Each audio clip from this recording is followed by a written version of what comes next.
Bienvenidas, bienvenides y bienvenidos a todos a esta segunda sesión de nuestro laboratorio ALFSIF. Y hoy tenemos el honor de tener a Dara Lima, que va a ser la tallerista encargada de la sesión de hoy. Dana es argentina, nació en 1989. Ella escribe y practica yoga. Sus poemas han sido publicados en revistas de España, de Costa Rica, de Chile, de Uruguay.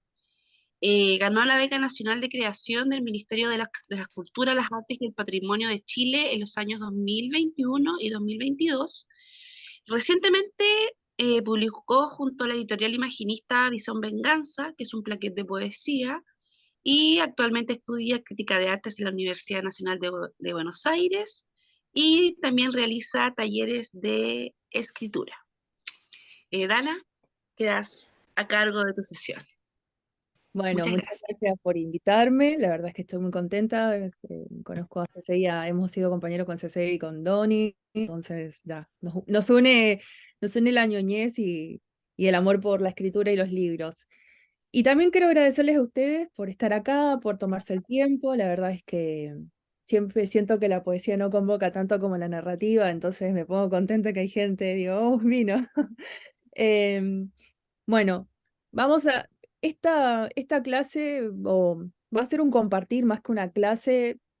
va- Quiero que sea como una especie de cajita de herramientas para que ustedes comiencen a escribir, o se interesen o se motiven y pasar por el mundo de la poesía, que tiene cosas muy lindas y que se pueden aplicar también a la narrativa.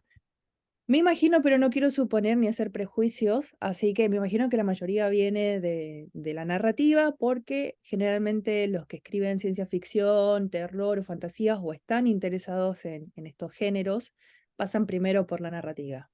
De hecho, la poesía de género no es tan popular. Siempre hablamos con una amiga que es como la periferia de la periferia, porque la poesía ya es medio periférica, no es comercial y además de género. Así que los animo a que sean valientes y se larguen en este mundo hermoso de la poesía de la imaginación. Bueno, me gustaría conocerles a todos y voy a poner una pauta que no la escribí, pero voy a recurrir a su memoria y que me digan su nombre, el lugar en donde están y cuál fue la última vez que tuvieron contacto con la poesía, leyendo, asistiendo a alguna lectura de poesía o no sé, alguna película, algo que hayan citado un poema. Así que no quiero hacer dedocracia. Si hay algún voluntario que quiera romper el hielo, acá, el compañero Guillermo. No le cambié el nombre de Osvaldo. Y eso de Guillermo responde una de las preguntas que te preguntaste. Estoy en la librería Guillermo Tovar, aquí trabajo. Entonces, yo soy Osvaldo Ávila, estamos aquí. Y bueno, yo no escribo poesía, pero me gusta mucho la poesía. Y no escribo porque me da miedo, porque siempre dicen que la poesía es muy profunda y muy pesada, pero me gusta mucho. Yo estoy en un proyecto, que es un proyecto, no, no como el texto que enviaste. Es proyecto porque está en vías de desarrollo, de escribir cuentos, un libro de cuentos, con el primer sueño de Sor Juana. Entonces lo que quiero hacer es cada pedazo del primer sueño, quiero que sea el título y la inspiración para hacer un cuento, ¿no? Como, piramidal, con esta, Nacida Sombra, el cielo encaminado, y cosas así. Y cada título, cada pedazo sea el título de una edición, ¿no? Entonces, estoy muy cercano a ese tipo de poesía, la poesía mexicana de- de mediados del siglo XX también. No, y es Javier maravilloso. Villarrutia, Javier Villarrutia es mi favorito, por ejemplo, ¿no? Pero de escribir poesía, la verdad que no me atrevo, se siente como algo, nos han dicho que es algo muy pesado y yo sé, la verdad lo creo. Entonces, Pero es eh, animarse, es como cruzar esa línea entre la vergüenza y la propia limitación y animarse. De hecho, hay un poema muy bueno de Sor Juana que lo escribe Luis Felipe Fabre, un escritor mexicano que escribe como también poemas de terror. De hecho, su libro se llama Poemas de Terror y Misterio. Ahora va a salir pronto en una editorial eh, chilena, no sé si lo puedo decir o no, pero vamos a dejarlo ahí. Y bueno, te invito a que lo busques a ese poema, creo que lo vas a encontrar en internet. Luis Felipe Fabre es el autor. Así que es muy interesante porque habla de la figura de Sor Juana para la literatura mexicana. Un poco una imagen sagrada, ¿no? Porque es un personaje súper importante para la De poesía hecho, latina. de hecho, Sí, el apartado de ese poemario se llama Sor Juana y otros monstruos. sí, sí, es maravilloso. Es un gran poema. De hecho, lo he leído varias veces y la verdad es que y siempre le voy encontrando cosas nuevas. Pero bueno, tiene esto de que es una figura muy grande en la literatura latinoamericana, más que hispanoamericana, y para México también. Bueno, muchas gracias. ¿Quién sigue? ¿Quién se anima? A ver, algún valiente. Pasaremos todo, así que Sí, soy sí. Alejandro de Santiago, en Chile. La verdad que creo que la última vez que vi un poema probablemente fue cuarto básico. Uh, Todavía me acuerdo, fue Oda al mar de Pablo Neruda. Aún me acuerdo de algunas partes de él. Y, y desde entonces, la verdad que me he enfocado en otros temas un poco distintos, digamos. Y ahora último ya en lo que es literatura. Vale. Muchas gracias, Ale. Em, bueno, vamos a ver si de acá sale algo de alguna persona que se anime. Morbius tiene la manito levantada. Ah, bien, perdón. Sí, estoy medio distraída. Sorry, que el gato me mueve la cámara. Ay, con un Michi. Sí, tengo un contrato con una amiga que se llama Laura Elena Cázares y ella acaba de sacar un libro que se llama Maquinaria Interior y es poesía. Entonces tuve la fortuna de leerlo. Se lo voy a pasar este, para en el chat, en PDF.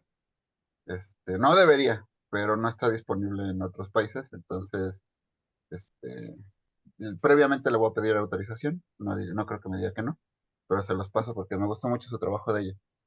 Entonces el libro se llama Maquinaria Interior. Entonces es bastante interesante, porque soy de México.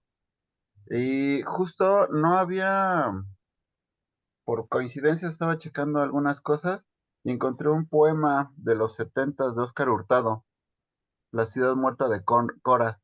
Lo acabo de leer hoy.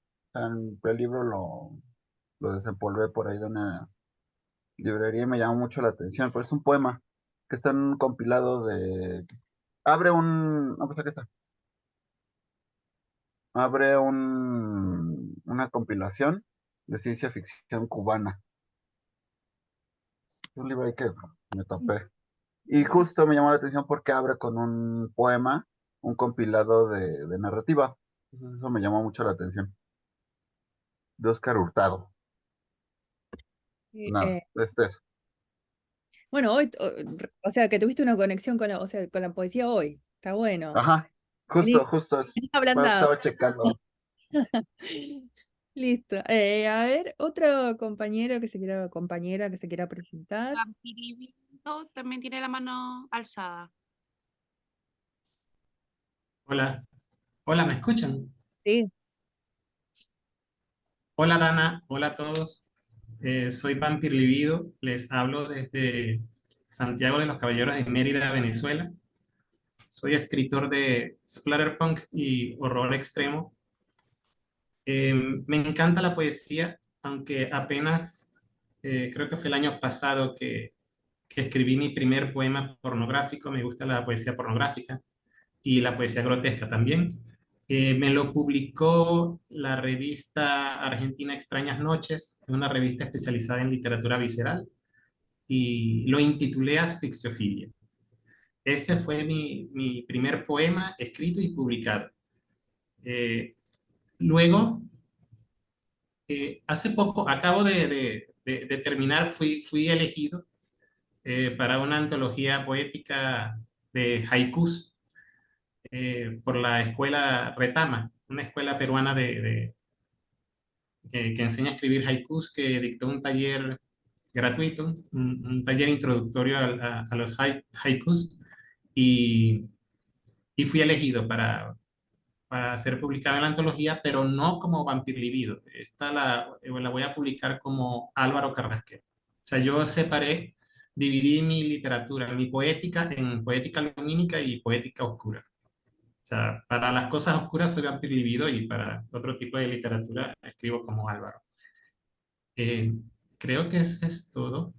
Ah, también me atreví a escribir unos haiku eróticos también. Pero la poesía me encanta, me encanta la poesía, a pesar de que no la he escrito tanto a diferencia de la narrativa. De hecho, la retomé hace muy poco y esa fue una de las razones también por las que tomé ese taller de haikus. Eh, Difícil escribir haiku porque si bien la poesía trabaja síntesis, ese es como el sumum de la síntesis. Son 3 versos con una métrica muy específica. sí, Hay que condensar una idea. Generalmente los haikus condensan sí, ideas muy profundas en 3 sí. es difícil. Así que Afortunadamente soy de aliento corto. La literatura breve es lo mío y tengo un gran talento para sintetizar. Pero aún así, o sea, este fue un taller introductorio. Fue un taller introductorio al haiku y aprendimos mucho, mucho. Los talleristas fueron excelentes. Pero aún así, o sea, es mucho, es todavía mucho lo que tengo que aprender. Pero yo lo veo más como una exploración, porque quiero especializarme en una poesía erótica, una poesía pornográfica.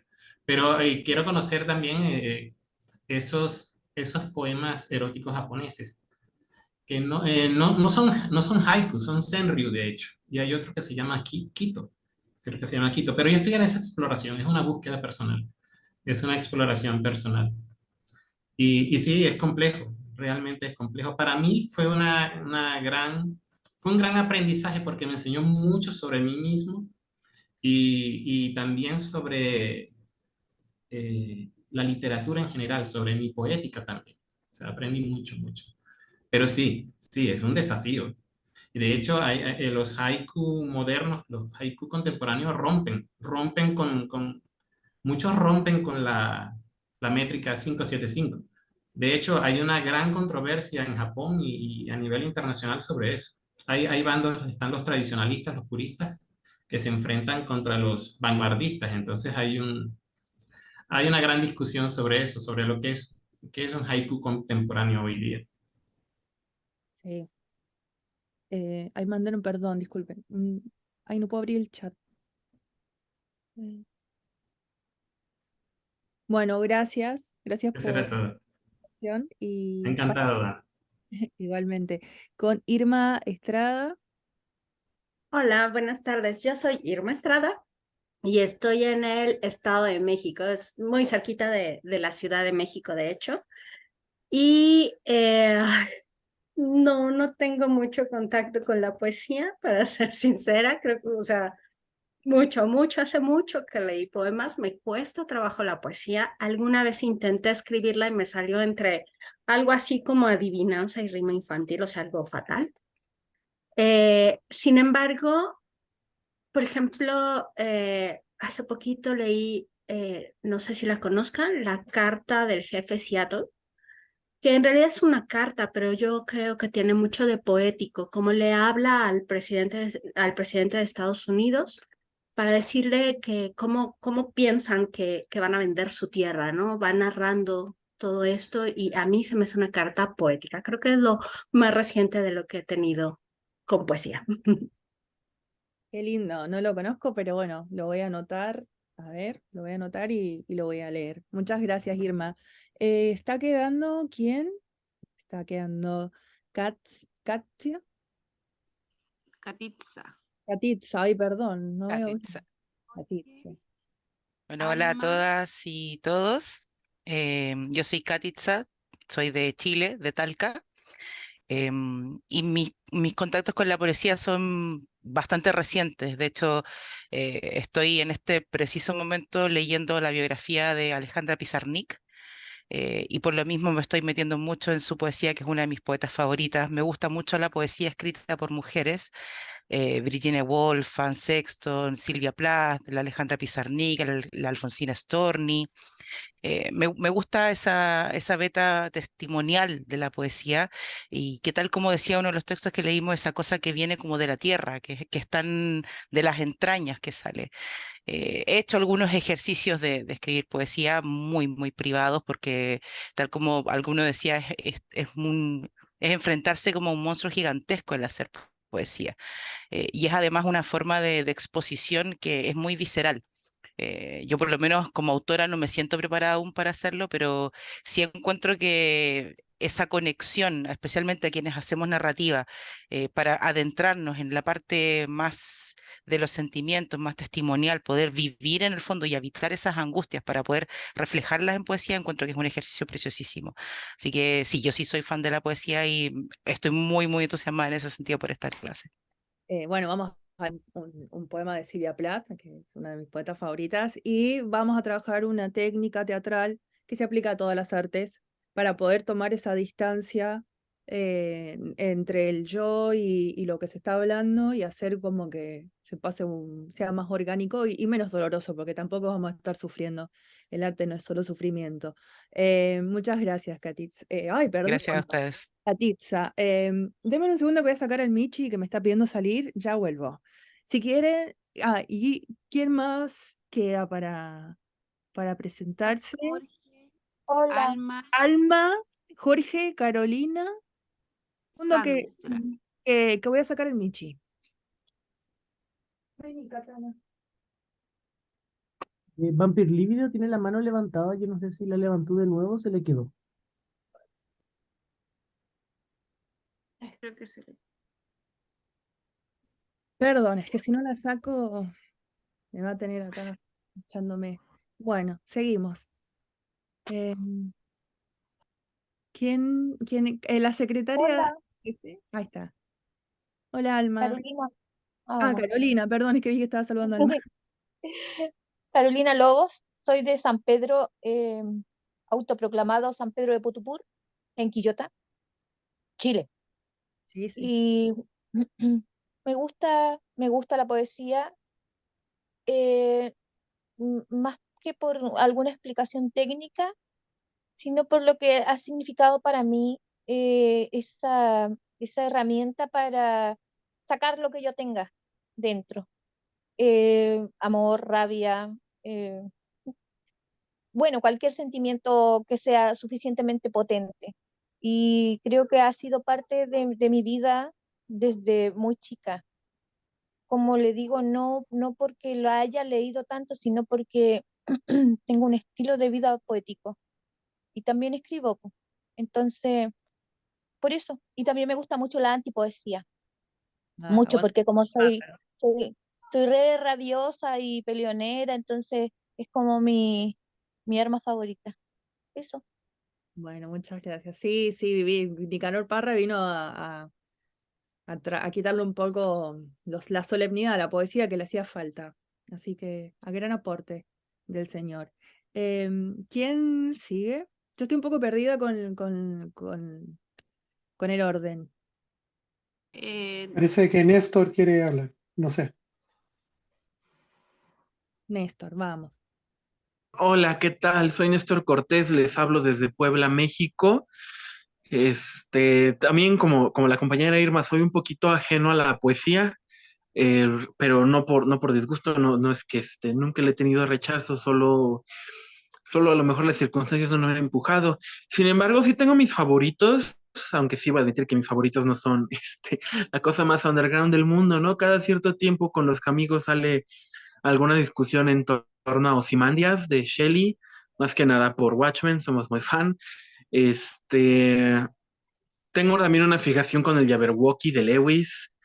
Y uno de mis favoritos, aunque eso es hacer trampa, creo, porque lo conocí a través de una canción de una compositora que me encanta muchísimo, que es el de Cargo tu corazón de Cummings.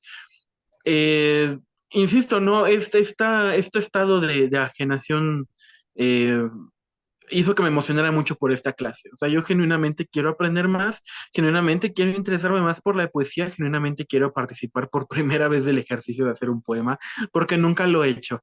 Entonces, gracias por la oportunidad. No, gracias por estar acá. Sí, Llevo tu corazón conmigo, es el poema de Camin. Sí, sí, Ay, I carry your heart. sí, sí, poema, sí, nosotros traducimos sí. Poema bellísimo. Después lo voy a, mientras estamos en la clase, voy a buscarlo y se los voy a mandar porque es un poema de amor hermosísimo. ¿Quién más falta? Gracias, Néstor. Falta Yo Jorge, falto. Alma. Alma Sí. Jorge. Bien. ¿Ya voy yo? Soy Jorge, estoy resfriado, así que tal vez no participe tanto. Me duele un poquito hablar. Estoy en Osorno, en el sur de Chile. Eh, Muy lejano a la poesía en general. No recuerdo haber leído poesía desde que salí del colegio, desde que no me pidieron leer. No sé por qué, no me lo había puesto ahora. Así que yo creo que ya partimos bien, que me esté cuestionando preguntas que no me hacía antes. Así que eso. Ya, gracias, Jorge. Sí, bueno, yo después lo voy a decir, pero creo que cuando alguien escribe narrativa o quiere hacer ese ejercicio, la poesía le va a dar la materialidad que es la palabra, ¿no? El trabajo. Y se nota mucho cuando un autor de narrativa lee poesía porque el lenguaje es mucho más rico. Si no, hay los autores que no tocan un libro de poesía se notan una escritura plana, que bastante directa, y yo creo que también la gracia, por más que sea narrativa, también hay una belleza del lenguaje, ¿no? Y no, eso no estamos hablando de ponerle metáforas, sino, no, hay una condensación en una imagen que se está presentando en la escena que tiene que ver con la poesía y no tanto con la narrativa, pero eso lo vamos a ver en un ratito más. ¿Queda Alma? Sí, hola, yo soy Alma Vigil, soy de Monterrey, México, acá al norte del país. Bien curioso porque mi papá de hecho es poeta, se llama Arnulfo Vigil, y y pues no sé, o sea, como que la típica hija, ¿no? Nepo baby, que pues no quiere hacer como que lo que su papá hace, ¿no? Digo, estoy como que también en el camino de las letras, pero pues soy más de narrativa, ¿no? Sobre todo, pues yo soy periodista y ya tiene poquito tiempo que estoy en la narrativa, en escribir cuentos, pero sí, o sea, sí me gusta la poesía, pero siento que a veces no la entiendo, ¿no? Como que a veces siento que muchos autores son como muy rebuscados, o sea, no sé, a veces no la entiendo y como que por eso estoy también como un poco ajena, ¿no? Yo soy completamente narrativa, pero sí me gusta la poesía siempre y cuando pues me llame, ¿no? O sea, me conecte con ella. Y pues sí, y ya, es todo. Gracias. Sí, bueno, igual ese es como el temor que tiene la mayoría de la gente de acercarse a la poesía, como no la voy a entender, es muy cerrada, es muy rebuscada. Ahora vamos a ir a poemas que por ahí tienen un lenguaje un poco más coloquial y que me parece que conectan mejor con los lectores que no tienen tanta experiencia leyendo poesía. Estaríamos, ¿no, CC? Falta yo. Disculpen, ¿Olivia? disculpen, olvidé decirles algo. Sí, ¿Me escuchan? sí, Sí. sí. Bien, disculpen, es que olvidé decirles algo. Olvidé decirles que me encanta la poesía beat. También me amo a los poetas malditos como Baudelaire, Rimbaud, entre otros. Y que mi escritor favorito es Clive Barker. Me encanta cómo escribe el horror, porque él también es poeta y sus cuentos están imbuidos de prosa poética. Y también me atrae la prosa poética, quiero impregnar mis relatos de horror de poesía también. Bueno, Eso era todo. Gracias. vamos a tratar de que algo, se vayan con algo de acá. Bueno, ya que nos presentamos todos, vamos a arrancar con la presentación que le mandé a Falta Donna. Sandra, perdón. Ay, ¿quién falta? Sandra. Ay, perdón, O Sandra. Irma, Sandra o Irma, no, perdón, que hay No, una chiquilla Irma que ya se presentó. Irma ya se presentó. me Sandra, falta Sandra. sí. Sandra. Sí, pues soy Sandra, soy del Estado de México y el último poema que leí era uno de Canto de Mujeres Chalcas, bueno, de Chalco, que es como un poema del siglo XV que se supone que recupera como los cantos orales de las mujeres indígenas, ahí Ay, previo a la conquista. Y ya, eso lo leí como hace 2 semanas para una Bueno, clase. bastante cerca. No, me encanta que hay mucha gente de México. Yo amo la literatura mexicana.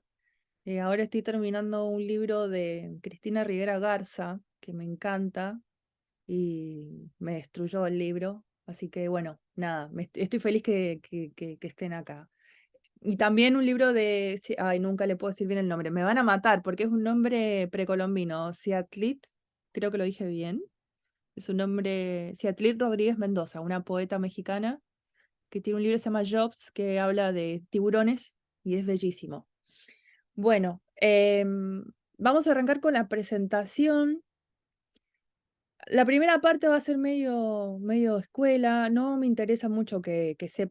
Voy a nombrar algunas cosas, hay muchísimo para investigar en cuanto a la escritura poética, hay técnicas, hay métrica, pero bueno, para empezar yo creo que lo mejor es empezar con el verso libre y algunas cositas que vamos a ver, no sé si cómo va el tema de la presentación.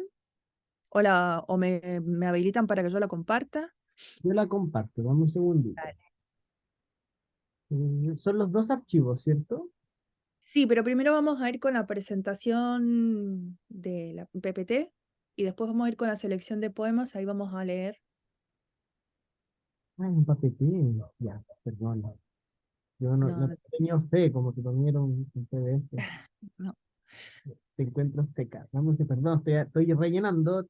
Estoy rellenando. Estoy bajando. Lo vamos a lograr. Todo el fin de semana. Ha hecho calor. Uy, que está feo el clima. Ya, ahí estoy listo. Vamos, compartir pantalla. Poesía y naturaleza. ¿Qué PowerPoint más precioso? Si ustedes pudieran ver lo que estoy viendo. Cortesía de Canva. Canva nos vino a solucionar la vida, realmente. Ya, Em, voy a compartir con, perdón, PPT, y esto es presentación, pantalla. Presentación, no puedo ver una página. Ya, bueno, se ve, pero se ve con esto, ¿cierto? si no lo puedo compartir yo desde mi Canva, ¿eh? Era por si me fallaba mi internet. No estaba A preparado. veces Ay, no me funciona. perdón, ya. Ahí está. Bueno, no, ahí se ve solamente la ilustración. Ahí está, ahora sí. Bueno, vamos a la siguiente. Esa era la contraportada. Algunos conceptos que me interesa que ustedes sepan es que si bien la poesía siempre se la relaciona con las expresiones de las emociones, con los sentimientos, con el mundo de lo privado, que también hay un tipo de poesía que es la poesía confesional que recién nombraba la compañera de Talca, que es esta poesía donde uno va contando cuestiones que tienen que ver con la vida privada, es un artefacto. Y hay un poeta chileno muy importante que se llama Raúl Zurita, y él decía algo que me quedó grabado a fuego, que la poesía era un artefacto que si uno lo acuchillaba tenía que sangrar.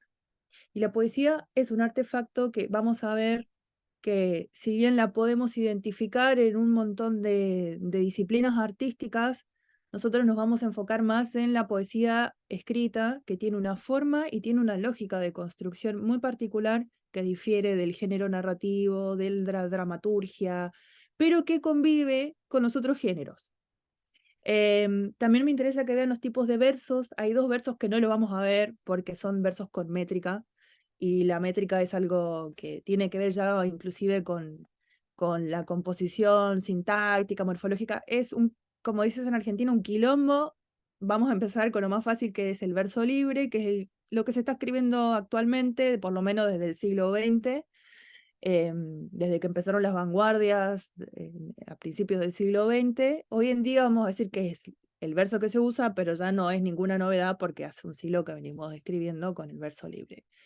Lo que es fundamental y es el corazón de la poesía es el ritmo y la rima, porque la poesía se va a caracterizar sobre todo por tener una musicalidad. Uno lo lee o lo escucha y tiene una sonoridad diferente a la que tiene la narrativa y los géneros que, bueno, no sé, el ensayo y eso. Obviamente vamos a encontrar narrativa que tiene una sonoridad particular, que trabaja el lenguaje poético, pero vamos a ver que en la poesía eso está muy marcado a fuego. Y finalmente, esto es una herramienta que a mí me sirvió muchísimo para trabajar no solamente en poesía, sino también en narrativa. Escribo narrativa, pero pasé de la poesía a la narrativa y bueno, fue un traspaso para mí más complicado porque venía trabajando la síntesis y por ahí la narrativa pide que se extienda más, que se desarrolle más, no dejar todo tan a la interpretación del lector. Entonces, bueno, esta herramienta que se llama el correlato objetivo, que viene que lo escribió un poeta que se llama T.C. Eliot, que también es dramaturgo, y esta técnica la escribió específicamente para la escritura de teatro, se puede aplicar a la poesía tranquilamente. Y opacidad y transparencia es algo que trabaja también es teoría, que trabaja una escritora que se llama Alicia Genovese, argentina, que también se puede aplicar no solo a la poesía, sino también a los otros géneros literarios. Pasemos a la otra diapositiva. Bueno, la tesis que les traigo hoy es que la poesía es el origen de todas las artes. Y ustedes me imagino que les ha pasado que ustedes van a ver una película o ven una pintura o una obra teatral y dicen, esta película es poética, ¿no? Como que hay una lógica que tiene que ver mucho con la profundidad, con la expresión de la emoción y con también una cuestión estética que le da como esta condición de lo poético. Inclusive llevado a ejemplos en la gastronomía. Pero es esto que yo les decía, que para mí responde esta tesis, que es que la poesía tiene esta cuestión de ser algo efectivo, que si yo te estoy hablando de esa emoción, tengo que lograr que vos la sientas. No a través de haber vivido la misma experiencia, porque cada uno tiene diferentes trayectorias históricas, psicológicas, emocionales, sino como esto que hace la literatura y sobre todo la poesía, que es lograr la empatía a través de lo que uno está contando. A mí me pasó hace poco que un amigo me cuenta que había leído un poema sobre la maternidad y que le había conmovido mucho. Y él me decía, bueno, pero yo soy hombre y no tengo hijos.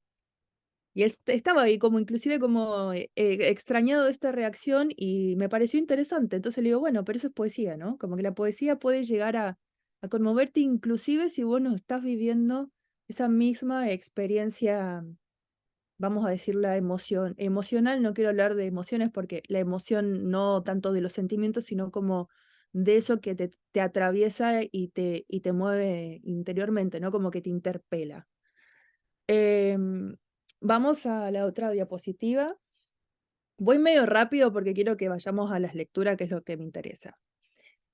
La poesía, justamente hablamos de que a nosotros en esta clase en particular nos interesa la poesía escrita, que es de lo más chico a lo más grande, de lo mínimo a lo máximo, es palabra, verso, estrofa, poema.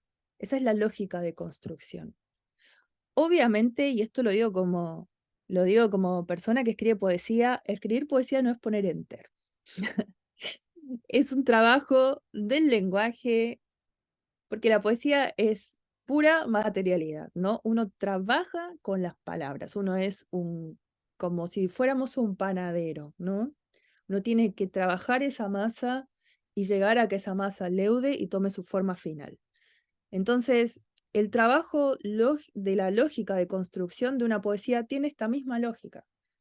empiezan a trabajar las palabras, se va componiendo desde las palabras, luego pasamos al verso y vamos arreglando, revisando, reescribiendo hasta llegar al poema. Obviamente cuando te viene la idea, que eso le debe pasar a todos los que escriben, que cuando te viene la idea te baja, ¿no? Y uno escribe todo y dice, bueno, después voy a corregir o voy a podar. Pero bueno, el trabajo siempre tiene que ser, por lo menos de la poesía, minucioso, porque no tenemos atención, no vamos a escribir un poema de 45 palabras, no sé quién lo podría leer, yo no soy el caso, no podría leer un poema tan largo. Entonces, es un trabajo minucioso, a eso es a lo que me refiero. Vamos con la siguiente diapositiva.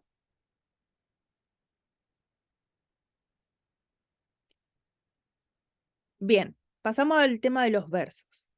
Tenemos el verso blanco, que es un verso con métrica.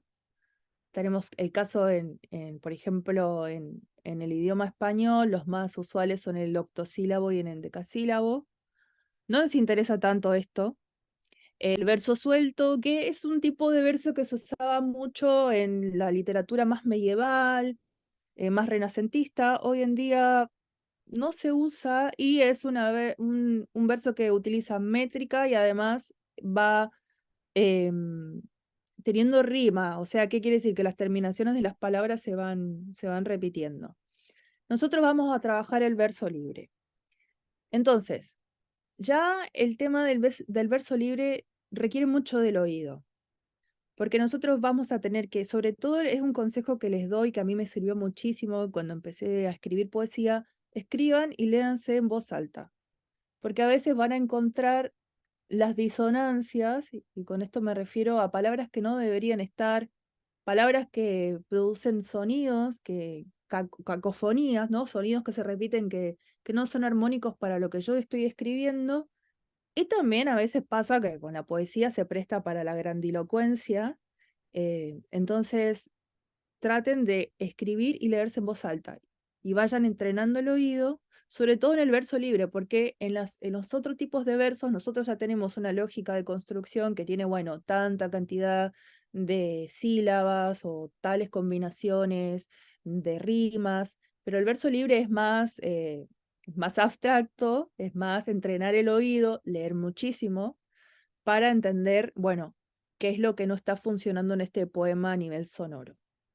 Y también lo sonoro hace el sentido, porque lo que tiene la poesía, que yo le decía, la rima y el ritmo es el cordón, digamos, la columna vertebral de la poesía, porque tiene esto de que también el sonido le da un sentido junto a lo que se está relatando. Y lo vamos a ver en un poema muy particular que aplica todas estas cosas que estamos hablando: la rima, el ritmo, el acento, la pausa, que son cosas que vamos a ver en la próxima diapositiva. Ahora quédense solamente con el verso libre, y más si recién se están iniciando con la poesía. Es muy interesante trabajar la métrica, pero es un trabajo complejo. Muy pocos poetas escriben ese tipo de poesía versificada, y bueno, me parece una rareza bastante linda, porque es lindo que no se pierda esa tradición. Pasamos a la otra diapositiva. Bien. Esto lo dice una poeta norteamericana bastante importante que invito a que lean. Ella trabaja la poesía narrativa, que es esta poesía más de la acción, de contar algo, y no tan abstracta o tan lírica. Tiene poemas muy bellos y dice: el primer contacto verbal de un ser humano con otro fue a través del oído. Y esto es esencial, porque es lo que yo les venía diciendo.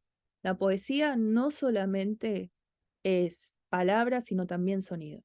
Cómo esas palabras suenan, y hablamos no solamente leyéndolas en voz alta, sino como el sonido fónico en nuestra mente, ¿no? Cómo esas palabras resuenan en nuestra cabeza. Pasamos a la otra diapositiva. Bueno, una de las cosas que les decía importantísima es la rima, y bueno, Lo versal o la versificación, entendemos, ¿no? El verso, la línea escrita. Bueno, en rima tiene que ver justamente, está conectada a lo que es el ritmo.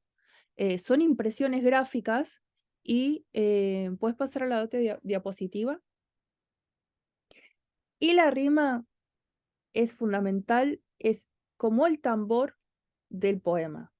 Es lo que va marcando el ritmo. Si uno lo traslada al lenguaje musical, tiene que ver con esa percusión que uno escucha. Es como una especie de relojito. Eso se logra a través no solamente del sonido, sino también del corte versal, la pausa que se le da a través de los espacios. Ahí vamos a ver cómo trabaja este poema que le traje de ejemplo, cómo va trabajando la pausa, el silencio, la omisión, lo no dicho. Eso es muy importante porque algo que la poesía tiene como base es no ir a la obviedad, ¿no? A veces es mejor no decirlo y darlo a sugerencia que ser explícito. Por ahí la narrativa te pide ser más explícito porque necesita cerrar, ¿no? El final, y trabaja con esta estructura aristotélica que es inicio, nudo y desenlace, que se creó hace como más de 5.000 años y lo seguimos utilizando, pero la poesía no tiene, digamos, esa presión de tener que cerrar una historia, entonces trabaja mucho la omisión, que por ahí puede ser lo que condiciona a la gente que dice, no, yo no estoy entendiendo lo que dice el poeta, entonces no me gusta mucho la poesía, pero a veces está bueno que no te digan todo y que te dejen ese espacio para la, para la reflexión. A ver. La mitad de eso. Claro. Vamos con la otra diapositiva. Bueno, el ritmo se construye a través de varios elementos que tienen que ver con el orden y cómo también va trabajando el silencio. Por ejemplo, ¿te puedo pedir que pases a la próxima diapositiva? El acento, que es un acento que tiene que ver con la intensidad que se le está dando a las palabras, y siempre esa intensidad va a trabajar el tono, ¿no? Como decir, bueno, este poema tiene un tono melancólico, nostálgico, tiene un tono oscuro. También hay poemas que no todo tiene que ver con la nostalgia y el amor, sino como también poemas, no sé, los poemas de Baudelaire trabajan un tono súper oscuro, una ambientación, y puede producirse con la insistencia de pronunciar una sílaba, un sonido, o hacer énfasis en una idea que se va a repetir. Lo vamos a ver, yo digo, lo vamos a ver próximamente en el poema que les traje, que va a hacer énfasis en una idea universal a través de diferentes recuerdos que van uniendo esa idea. Ahí él está poniendo el acento a algo. En este caso es un acento, no es gramatical, sino tiene que ver con como acentuar o hacer énfasis en una idea. Se puede trabajar las dos y se pueden trabajar por separados. Me parece que está bueno como para la mayoría que están como interesados en empezar a escribir poesía, que empiecen a trabajar las ideas, porque también eso les va a ayudar a salir de la literalidad, ¿no? En la poesía funciona más quizás, o me parece mucho más hermoso trabajar la palabra, no sé, trabajar el duelo no desde la palabra explícita, sino desde algo externo, que lo vamos a ver, que es lo que me interesa que les quede a ustedes esta teoría, porque va a ser como una conexión mucho más profunda con la idea y con la experiencia de quien esté leyendo ese poema. La otra diapositiva. La otra es la pausa. La pausa es justamente, tiene que ver con un silencio poético, ¿no? La pausa lo van a ver ustedes sobre todo que se va a dar en una técnica que se llama encabalgamiento, que es que el verso no termina con la idea, sino que lo corta a la mitad y sigue abajo, o a través de la separación de la distancia, ¿no? Entre estrofa y estrofa van a ver que hay como un espacio. Eso en la poesía es el silencio. Es algo que se usa desde la poesía medieval y tiene como esta función de darle peso a lo que se está diciendo, ¿no? Como darte un espacio mental para que vos puedas pensar en lo que acabas de leer. Y funciona muchísimo. A veces los poemas, si no tienen pausa, se hacen difíciles porque no te deja eh, estar como masticando, rumiando lo que estás leyendo en ese momento. Así que la pausa es súper importante cuando ustedes trabajen la escritura poética. Es es un descanso mental para que los lectores puedan reflexionar, o no sé si tanto la palabra reflexionar es como una palabra más grande, pero sino como caer en lo que están leyendo, ¿no? En Argentina tenemos este dicho, no sé cómo lo puedo traducir a México y a Chile, que te caiga la ficha. A ver si podemos llegar a una traducción de eso. Em, que te caiga la ficha es como que caes en lo que estás leyendo. Eso. Bueno, vamos con la próxima diapositiva. Bueno, el ritmo marca la forma en que se escucha la poesía. Decíamos que la rima es la música y el ritmo es cómo esa música está dispuesta en la hoja, cómo yo he puesto los versos, cuál es el énfasis que le di a los versos, cómo trabajé los silencios para que yo pueda escuchar esa música de determinada manera. Todo esto, lo vuelvo a repetir, se va a ver en el ejemplo.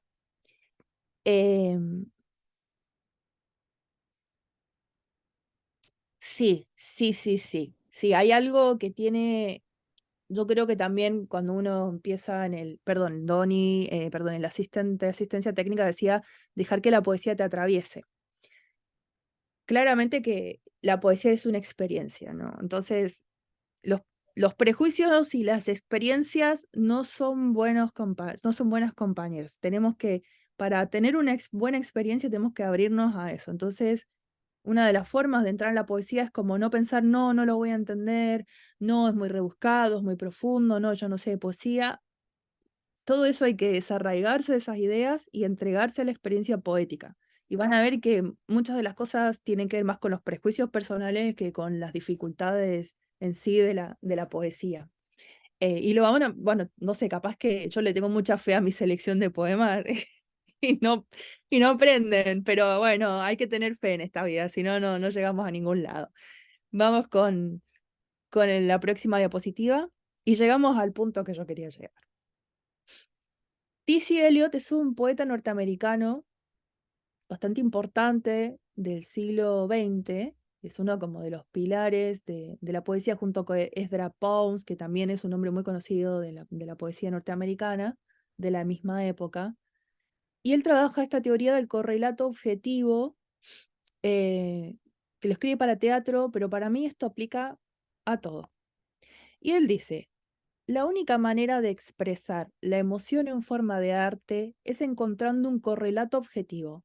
Dicho de otro modo, un grupo de objetos, una situación, una cadena de acontecimientos que habrán de ser la fórmula de esa emoción concreta. De modo que cuando... Uy, se cortó... Ay.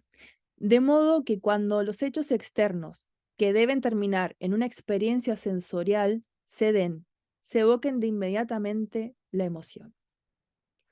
¿Qué está diciendo acá el señor Eliot? Que nosotros, cuando queremos hablar de una emoción, es mejor buscar conectar esa emoción con algo externo, con un objeto, con una situación, y llevar esa emoción a ese lugar y no decirlo de forma tan explícita, ¿no? Por ejemplo, si yo quiero hablar del amor, lo mejor que yo puedo hacer es encontrar una forma o un relato que quizás yo no lo conecte tanto con la idea del amor y lograr que eso se vincule. Y eso va a hacer que los lectores tengan un vínculo emocional con lo que están leyendo. Porque, bueno, hay un poema maravilloso que no sé si nos va a dar el tiempo para leerlo, que habla de un hombre que estaba lavando remeras. El poema es eso, un tipo que lava remeras en su casa, y el poema termina conectándolo con un hombre que no puede olvidar, con un amor. Y a mí me pareció maravilloso como de el hecho tan ordinario, en el sentido común, cotidiano, que no tiene ninguna cosa extraordinaria, que es lavar remeras en tu casa, a llegar a la idea del amor es un ejercicio maravilloso del correlato objetivo, ¿no? Cómo a través de esa experiencia cotidiana él logra vincular algo tan poderoso como el amor con la simple acción de lavar remeras. Hasta ahora no sé si yo vengo hablando como vitrola, no sé si quieren decir algo. Está bueno que si quieren aportar o alguna idea, acá está abierto el micrófono. Cece, te voy a pedir que ando media volada hoy. Si podés fijarte si levantan manitos. Bueno, gracias. Y vinculada a esta teoría de usar cosas que no están tan cercanas a la emoción para poder llevarlas, para poder trasladar la emoción a esa actividad y de esa manera, eh, ¿qué es lo que tiene, qué es lo que está proponiendo él?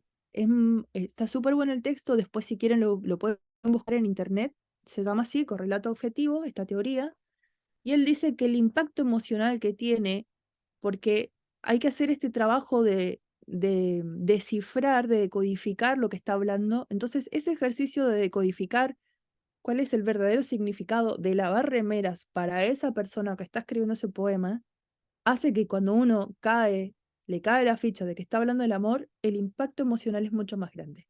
Eso es lo que él propone de esta teoría que para mí se puede aplicar en la narrativa, en la poesía, en el cine.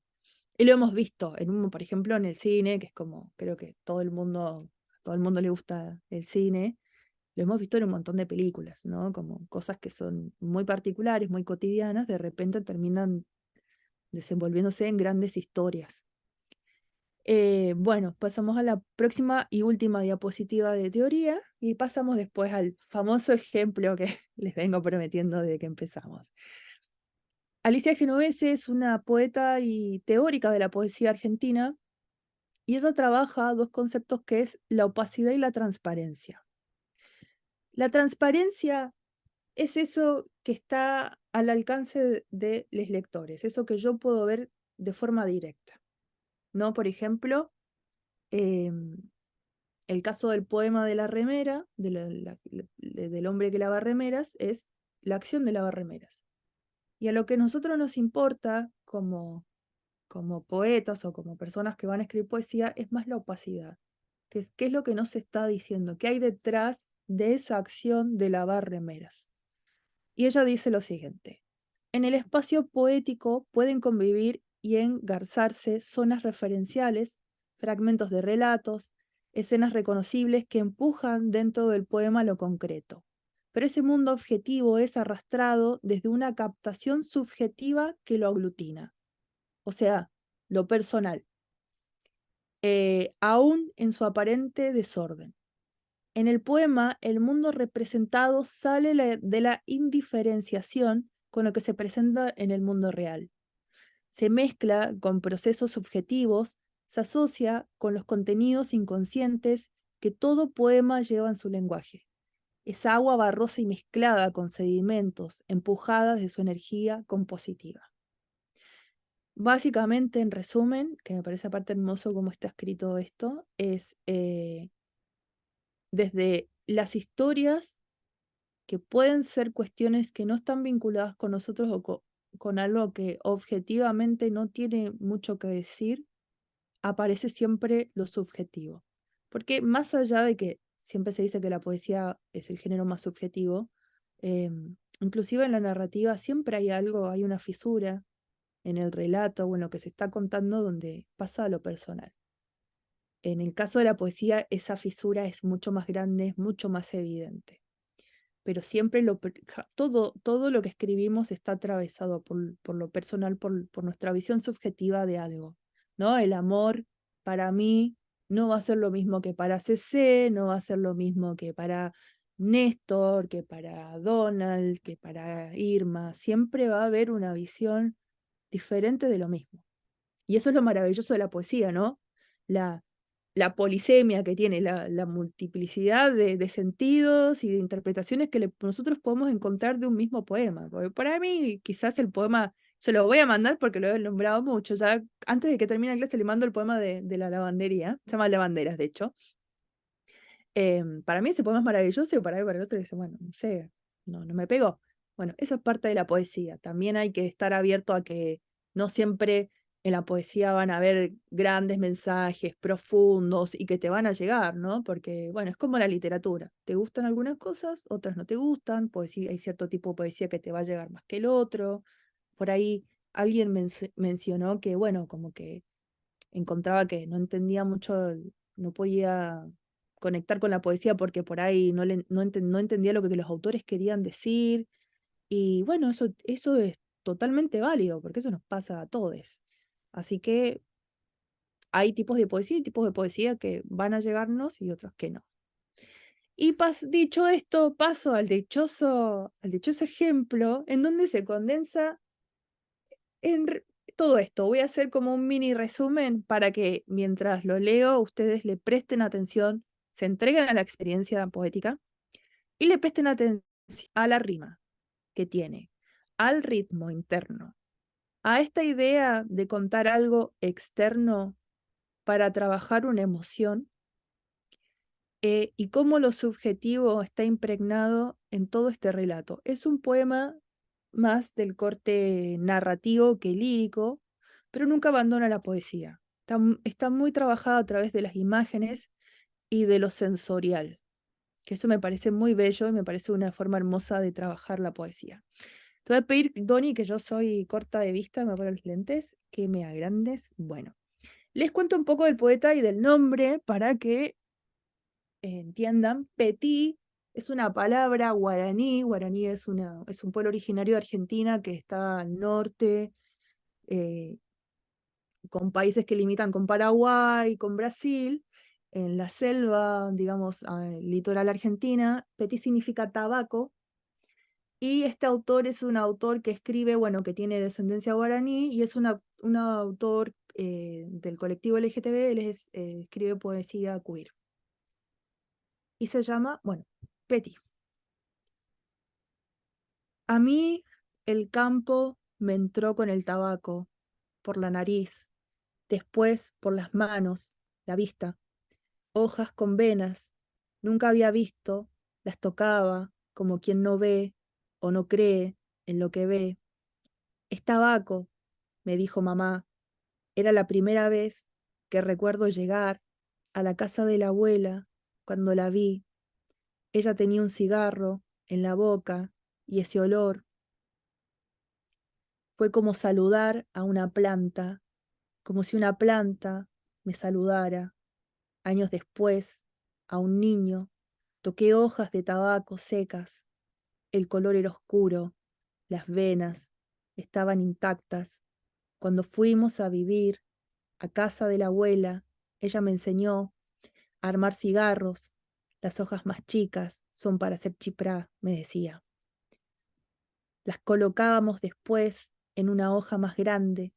Tené que alinearle parejo, me repetía a cada rato. Después me mostraba cómo se pegaba con engrudo el borde de la hoja para que el cigarro no se desarme. También me enseñó a fumar. Me gustaba recorrer el campo a pie, bicheando, buscando nidos, y una vez encontré un murciélago en el tronco de un árbol. Había un hueco y él estaba ahí, como escondido.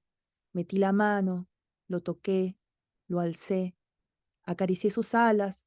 Fue como acariciar tabaco, alas como hojas con venas, hojas que son casi tela, hasta en el color se parecían. Me enamoré del murciélago y lo visitaba a diario, y a veces se lo llevaba a la abuela para mostrarle sus alas, el parecido que había. Qué cosa, ¿no? Decía. No se animaba a tocarlo. Anoche, en Caacatí, alguien sacó unos cigarros, como los de la abuela, después de cenar.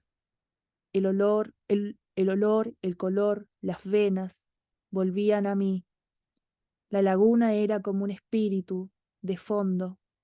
Hubo guitarras, acordeón y cajón peruano, para variar. Mi chamigo Fabián fumaba con nosotros. Lo miraba y pensaba, no le falta nada para ser de acá. Allá volví a ver manos morochas que se parecen a esas hojas de tela, casi apenas como caminos. Me enamoro de esas manos. El día que ame, él las tendrá así. Bueno, ese es un poema que a mí me gusta mucho porque creo que... No, ese es poema solo. Todavía. Me gustaría saber qué percibieron. Traje un poema con temática animal también, ¿eh? Como que traté de buscar un ejemplo que... ¿Puedo? Sí, obvio. Me sorprendió muchísimo. ¿Sabes qué, sabes qué sentí? Mira, al inicio como que me estaba costando agarrarle el ritmo, al principio como que sentía que, hasta sentí, déjame decirte, a arbitrario el ritmo con el que tú lo estabas leyendo, pero luego como a la mitad, si me lo mostraras de nuevo, te podría enseñar dónde, empezó a agarrar ritmo, empezó a agarrar ritmo, empezó a sentirse vivo de repente. De repente ya no eran palabras que, como dices, alguien apretó enter donde le gustaba apretar enter y punto, donde creo que se veía. No, de repente las rimas aparecieron solitas y de repente el ritmo empieza a aparecer solito. Por no mencionar tremendo plot twist, yo no sé a dónde creí que esto iba cuando empezó a hablar del tabaco. Pero no creí que fuera, no creí que fuera a ir para allá, para nada. O sea, el murciélago ya fue un cambio de tema radical. Yo dije, bueno, va, no vamos a hablar de tabaco, vamos a hablar de animalitos, vamos a hablar de una mascota. Y no, acabamos hablando de un enamoramiento, ¿no? Qué bonito, muchas gracias. Claro, eso es lo que tiene, bueno, este parte que es, búsquenlo, lo que pasa es que Franco Rivero como es un poeta de provincia y lo que pasa en casi todos los países del mundo es que el arte siempre está centrado en la capital y lo que llega afuera son la gente que está en la capital, él no vive, entonces es medio difícil conseguir sus libros, pero él escribe mucha poesía que me parece muy valiosa escribir desde la comunidad LGTB, y que trabaja con esta naturaleza que lo impregna, pero a mí lo que más me gustó del poema es cómo él va pasando del recuerdo a la abuela y lo va a hilar después con la idea de enamorarse de este animalito y después el amor hacia un hombre, y esas tres cosas están hablando del amor de una forma entretejida, muy bella. Eso es a lo que yo me refiero cuando nosotros podemos tomar un tema, un objeto externo, que es lo que decía esto de el correlato objetivo. Él empieza a hablar del tabaco, lo relaciona con el campo para terminar hablando de una persona que ama en el presente. Hace todo un recorrido desde la infancia hasta el presente a través de un objeto que es el tabaco. Y eso me parece maravilloso, un procedimiento que si uno, más allá de los sentires que podamos tener con el primer acercamiento al poema, yo respeté como está escrito, lo leí como está escrito, con las mismas pausas, más allá de todas las percepciones que podemos tener, fíjense el procedimiento que hizo el autor para llegar hasta esa idea del amor. No sé si alguien quiere decir algo. Osvaldo. Sí. Osvaldo. Sí, me gustó mucho porque por lo personal, lo hice como muy personal, estoy pensando cosas que me recordaron, ¿no? Una de esas es, me gusta a mí mucho el puro cubano, y he buscado documentales de cómo hacer el puro. Entonces, mientras tú leías, yo me imaginaba al viejo cubano haciendo los puros y esa, esa hoja que parece él dice que parece papel, a mí me parece como piel, una piel delgada, ¿no? Igual que las olas de los murciélagos. Y después eso me hizo pensar, este poema es de un lugar totalmente distinto a Cuba, pero son iguales. Entonces me hizo pensar en nuestra América y se conectaba con eso. Y eso me gustó mucho porque lo hice muy personal, aunque no estuviera diciendo nada de eso. Claro, sí, sí. Tiene esto que hablaba yo cuando les contaba de que mi amigo había leído un poema de la maternidad y le había interpelado el poema. eh, que tiene esto, ¿no? Como que uno, empatizar no quiere decir esto, ¿no? Te interpela de alguna forma. Algo en tu experiencia personal hace que conectes con eso que está leyendo. Y eso es maravilloso, ¿no? Porque si uno piensa al final, la poesía y la literatura en general es como una red, ¿no? Donde un libro te lleva a recuerdos, a emociones, a otros libros, a otras películas, a experiencias, a cosas que escuchaste de otras personas que tienen otras experiencias, y eso es una cosa infinita y a la vez muy bella. Em, bueno, no sé si alguien más quiere comentar, hablar como, no me interesa tanto como que digan algo técnico, sino como sus percepciones ante este acercamiento con este poema. Teniendo en cuenta que fíjense que es un poema muy sensorial. Trabaja el sentido del olfato, el tacto, la vista. Eso también es muy lindo en la poesía, cuando uno puede trabajar la capacidad de percibir el mundo a través de los sentidos, es un trabajo muy bello. Que sirve para pasar, si ustedes lo piensan como un artefacto de escritura, eso también se traslada a la narrativa. Cuando ustedes tienen que, porque lo que pasa en la literatura es que uno no quiere que se lo cuenten, uno lo quiere ver. Si yo te digo, no sé, yo estoy enamorada de esa persona, es como, no sé, mostrame cómo estás enamorado, cómo es el amor en tu forma de ser, que no va a ser la misma forma que la mía. Entonces, como creo que, sobre todo en la poesía, es lo que le decía, es mejor hablar del amor desde otro lugar y no decir te amo. Me parece que también requiere de conectarse más con las palabras, con las experiencias y con los sentidos y las herramientas que vamos teniendo a lo largo de la vida, porque al final uno termina escribiendo de lo que vive. No sé si alguien más quiere decir algo. La organización también puede hablar, ¿eh?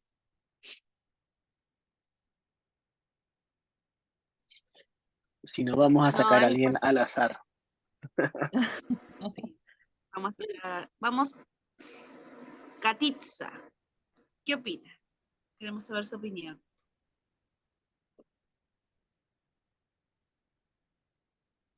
Capaz que no está Katitza. Pero vemos a Jorge. Jorge, sí. Em, Fue extraño. Hace mucho que no escuchaba poesía, entonces fue raro sumergirme en ese mundo, em, acostumbrado como a, a leer de corrido. Era como difícil también para mí no seguir leyendo, no apurarme, respetar el ritmo. Y fue interesante porque efectivamente cuando uno entra en la dinámica del ritmo, tal como decía Néstor, como que de repente aparece y uno engancha con eso. Em, y claro, tenía sentido. Y aparte, yo crecí en el campo, entonces que me saquen, que me evoquen el campo, que me evoquen la vida campesina, los animales, la familia. Yo sentía que me estaban haciendo trampa porque están como chuta, me están sacando las cosas que me llegan. Y fue interesante eso. Y efectivamente uno piensa, chuta, el campo en, en Latinoamérica, como decía Osvaldo, en todos lados el campo es el mismo, la vivencia es muy similar y a partir de algo, de este elemento, efectivamente queda muy patente el cigarro, es un mero artefacto para hablar, una excusa para hablar del amor. Y no me sacaba, y yo decía, ¿por qué estamos hablando del cigarro? ¿Por qué estamos hablando del cigarro? Del tabaco, perdón, ¿por qué estamos hablando del tabaco? Y me empezó a quedar desde lo sensorial el tema del color, el color. el tabaco negro. Dije, yo no sé si el autor es moreno, pero claro, eso también es muy latino, como que nos hermana mucho. El tema de que nos vemos de un color de piel. No estoy diciendo que haya que hacer diferencias por color de piel, eh, pero nos hermana mucho esa Propio, cosa. ¿no? Es el tono, sí, como muy de nuestra identidad. Sí. El tema de que aunque seamos, no sé, blancos, comillas, no somos blancos, somos muy latinos. Yo crecí en el campo, pero estudié en Santiago, en Chile, y, y en la universidad me decían negro, y yo dije, pero si yo no soy negro, si yo soy color de campo nomás, así como, soy mi piel latina nomás. Entonces encuentro bonito eso. Em, Eso, no sé, no era un poema tan largo, pero siento que da para hablar mucho. Sí, Eso no, fue no, bien es mágico como, también. es, la poesía como tiene esto de la condensación, ¿no? Como en poco habla de un montón. A mí me gusta mucho esa, no lo voy a, no sé cómo, no lo voy a decir igual, pero decía como esas manos morochas, me enamoro de esas manos morochas. Y uno dice, está, el color del tabaco, ¿no? Es como que ahí caes. ¿De qué está hablando? ¿De dónde, por qué venía todo este recorrido del campo, de la abuela que le enseñaba a armar tabaco y que se parecía a las alas de... Y, y eso me parece que es lo bello de la poesía, ¿no? Que te agarra y te pasea, no te lo da ahí tan fácil.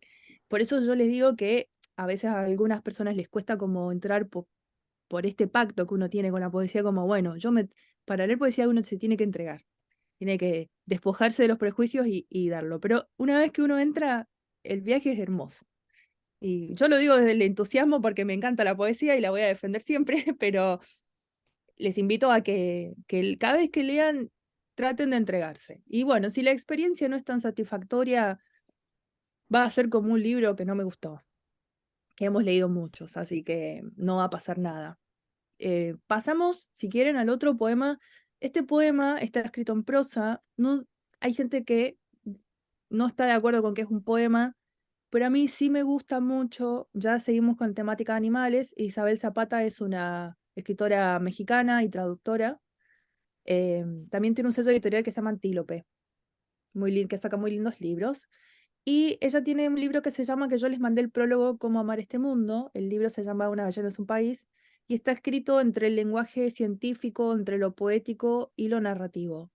Este caso en particular habla sobre Laika, creo que arriba estaba para Laika, se llama el poema, y em, yo quiero que alguien lo lea. La verdad es que este poema es una prosa poética, pero yo quiero que vean cómo ha trabajado algo histórico que, y lo ha trabajado desde imágenes que me parecen muy bellas y que también puede servirles ustedes para que lo incorporen en la narrativa. Así que voy a pedir un voluntario que lo lea porque a mí este texto me cuesta. Sí, vamos a llorar todos. Yo lo leo. Sí, sí, ¿quién lee? ¿Quién se sacrifica por el grupo hoy? Néstor está levantando la mano. Dale, vamos, Néstor, vamos. Yo sí quiero. Sé que voy a llorar. Si lloro, me perdono. Si lloramos, sí, acá vamos a llorar todos, así que no te preocupes, estamos todos en la misma. A ver, lo voy a leer como Dios me da a entender. Para Laika, de Isabel Zapata. Le dijimos a todos que habías muerto al séptimo día, sin sufrir. Los periódicos daban noticias de tu buena salud. La verdad es que duraste apenas unas horas, porque no hubo tiempo de probar el sistema de enfriamiento y tu cabina simplemente se derritió. Entonces, veíamos todo en términos distintos. Teníamos prisa por lanzarnos a lo desconocido a través de ti. Por eso insistimos en que mirabas a través de la escotilla todo lo que nosotros hubiéramos querido ver. Nunca antes un sarcófago atravesó el espacio tan atrevidamente. Me hiciste falta desde que besé tu nariz fría antes de abrocharte el cinturón. Unos días antes de la misión, te llevé a casa a jugar con los niños.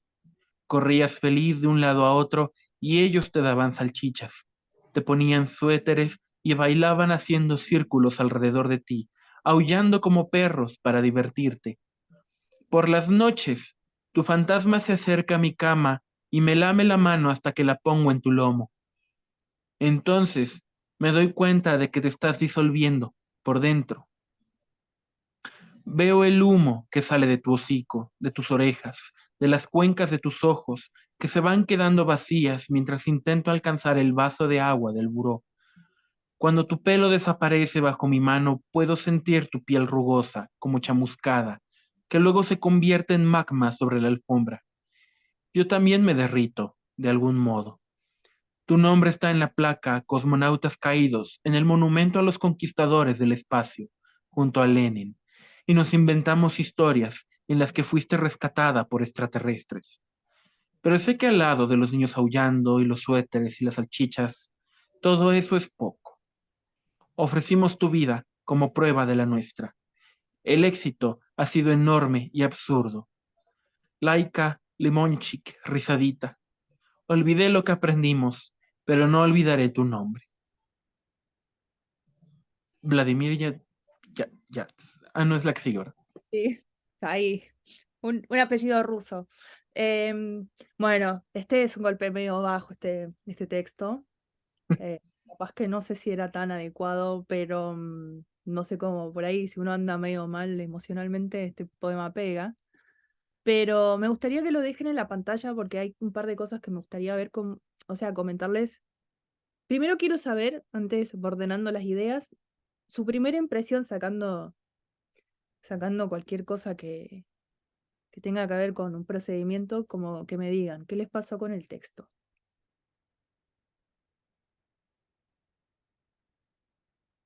A ver, algún valiente. Morbius. Este, bueno, la impresión que tengo, que me dio el texto de inicio fue esta cuestión de sacrificar a los animales en aras de algo que, según nosotros los seres humanos, consideramos algo superior. Esa es como una de las cosas que me... Es que cuando leí así para Laika y empezó así el asunto del viaje, lo primero que me pegó fue lo de disparar el sarcófago. Esa me llevó a esa impresión inmediata. O sea, podemos hacer sufrir cualquier cosa con tal de satisfacer algo. Y luego me dio la impresión de esta cuestión del fantasma. O sea, como en otro momento, esta cuestión de la ciencia y al mismo tiempo el fantasma. O sea, se me hizo un contraste muy intenso en el sentido de que la ciencia no da todas las respuestas de todo lo que queremos. Pero lo podemos experimentar a través de de la animalidad, o sea, tanto que en la forma en la cual se sacrificó esta parte de nunca antes un sarcófago atravesó el espacio tan atrevidamente. Entonces creo que es como la que Y eso es me súper duro. me pegó mucho en el circuito, porque lo conecta con esta otra parte de disolverse, o sea, tanto en el espacio como internamente, ¿no? O sea, y esta tristeza que te disuelve por dentro. Sí. O sea, como si lo estuvieran compartiendo quien extraña a Laika y quien sí tuvo contacto, ¿no? También eso es como la da otra dimensión, ¿no? Hacia alguien que está, porque hace contacto con el asunto de la pérdida, que es como muy fuerte en ese sentido, porque es esa pérdida intempestiva, por decirlo de alguna manera. Y pues bueno, esas son mis primeras impresiones. Sí, ¿no? Y de hecho, ¿puedes bajar un poquito, Doni, el texto? A mí algo que me parece maravilloso, por eso te digo que la poesía puede estar en un montón de géneros, y es esto que ella hace que habla de la culpa, que el texto habla de la culpa. En un momento él dice, bueno, tu pelo desaparece bajo mi mano, puedo sentir tu piel rugosa como chamuscada, luego se convierte en magma sobre la alfombra, yo también me derrito de algún modo, ¿no? Eso me parece, bueno, es terrible, ¿no? Porque estamos hablando de algo tristísimo, eh, que se hizo en pos de la evolución tecnológica y con este afán de querer conquistar todo, también el, la galaxia, pero este poema está hablando de la culpa. Y me parece la forma en que encuentra, para empezar con, bueno, eh, dijimos una fake news de que te habías muerto en el séptimo día, pero no fue así, todo eso para llegar a ese punto. Y eso es lo que yo les decía de estar hablando de algo muy personal, que tiene que ver con la emoción, y tomar algo externo. En este caso estamos hablando de un hecho histórico que tiene un personaje muy famoso, porque al final, ¿quién no conoce el colectivo cultural a Laika y lo que representa para hablar de algo muy personal que es la culpa? Ahí estaba el compañero Osvaldo. Sí, bueno, dos cositas, porque una de las cosas que dije al principio de que quiero escribir poesía, pero no sé cómo, es un poquito esto que veo en el texto y quería preguntarte, es que siento que yo luego escribo cosas así, igual no con obviamente no tan grandilocuentes, pero que no están formuladas por el enter, ¿no? De dividir el texto en ciertas formas que parece un poema, pero ¿en qué momento sabemos que es un poema, ¿no? No sé, eso me queda la duda. Y dos, hablando del tema del poema, pues sí, a mí también me pegó, pero de otra manera, de una manera como de enojo, ¿no? Y de enojo un poquito también con el mismo poema, porque en esa culpa misma, pues quiere resolver la culpa dándole un valor a Laika que quizá no deberíamos, bueno, no tendría que tener, porque tendría que ser un perro más y dejarlo vivir como un perro más. ¿No? Le damos valores humanos, de que fue un héroe o una héroa, ¿no? Un héroe que no necesitaba ser héroe, no necesitaba que la dejáramos ahí. Muchas veces hacemos eso, le damos rasgos humanos a los animales para quitarnos la culpa de que los estamos tratando no como iguales, ¿no? Eso es lo que un poquito de cómo amar este mundo del texto que nos diste, el prólogo, de la misma Sí. Laura, de, de la misma escritora Zapata. Y escribí algo pensando en todo esto, ¿no? De los animales no verlos como iguales, sino respetarlos como diferentes, sabiendo que coexistimos. Nos Sí, ese libro aprovechamos de mucho hecho de eso. habla de eso, como de que los animales no tienen ningún tipo de función, utilidad, ni, ni responsabilidad más que ser ellos mismos. Las funciones o los vínculos se los damos nosotros por nuestras necesidades propias. De eso habla el libro, es un libro muy lindo que seguramente en México se consigue porque se editó y es un libro que le fue bastante bien, pero es interesante cómo a través de la historia, de los vínculos entre humanos y animales, esto se sigue repitiendo, ¿no? Nosotros adaptamos no solo la naturaleza, sino también a los seres vivos, los animales, para nuestras propias necesidades. Irma. A mí me sorprendió mucho porque, como tú dices, algunos que no lo consideran poema o no sé, yo nunca había visto o considerado un poema con esta estructura, ¿no? Yo te comenté que estaba muy lejos de la poesía, pero esto parece más como una historia, sin embargo tiene ese ritmo y te va llevando de la mano. Y algo que me parece muy curioso a mí, me movió mucho en muchos sentidos, porque ella está hablando de su papel como investigadora, del papel como investigadora que tiene y lo que tiene que hacer para seguir adelante en la investigación, esta culpa que se genera, porque finalmente, ok, el perro es, voy a utilizar la palabra que no me gusta mucho, pero es utilizado para hacer una prueba que es para salvar una vida humana, porque bueno, primero ellos y después van los humanos por cuestiones éticas y demás. Pero aunque tú como investigador y científico utilizas a estos animales, finalmente no quedas limpio de culpa. Ella años después está hablando de esto y le duele tanto que no solamente se derritió, o sea, ella se derrite junto con Laika, ¿no? Laika finalmente es un mito Y ella misma lo dice, fuimos creando el mito desde el principio, porque tú duraste unas horas y se habló de 7 días y el reporte. Ellos generaron un mito.